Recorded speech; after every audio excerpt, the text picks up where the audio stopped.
రాస్తూ ఉండండి. Sitting posture 90 degreesలో ఉండాలి. సిట్ రైట్,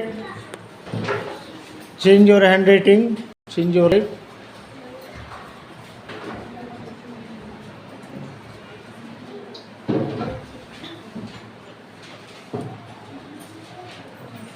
ఫ్రంట్కి కానీ బ్యాక్ కానీ బెండ్ అవ్వకూడదు. రాసేటప్పుడు ఫ్రంట్కి కానీ బ్యాక్ కానీ బెండ్ అవ్వకూడదు. స్ట్రైట్గా ఉండాలి. నెక్ మాత్రం ముందు తీసుకోవాలి. Change your attitude, change your life. లెటర్స్లో మీ యొక్క యాటిట్యూడ్ ఉందిరా.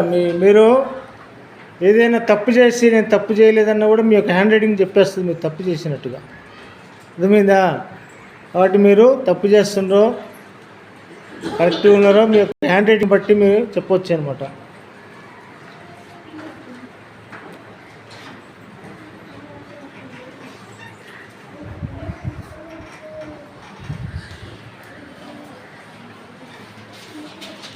ఇక్కడ మనం 3 zones ఆఫ్ లెటర్స్ రాసుకున్నాం బోర్డు మీద. Upper zone, middle zone, lower zone.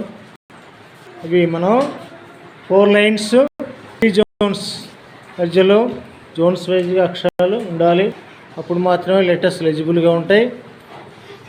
Change your attitude, change your life.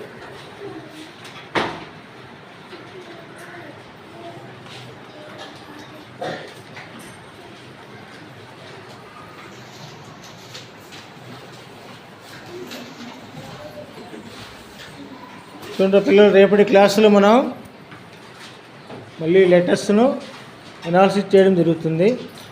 అలాగే రేపు కొన్ని వర్డ్స్, సెంటెన్స్, అలాగే మామూలుగా నెంబర్స్ కూడా, నెంబరింగ్ కూడా ఎలా రాయాలి అనేది అంటే బేసిక్స్ వైజ్గా మనం చెప్పుకున్నాం కదండి. స్లీపింగ్ లైన్స్, అదే మామూలు లైన్స్ కానీ కర్వ్స్, వాటిని యూజ్ చేస్తూ నెంబర్స్ రాయాలి.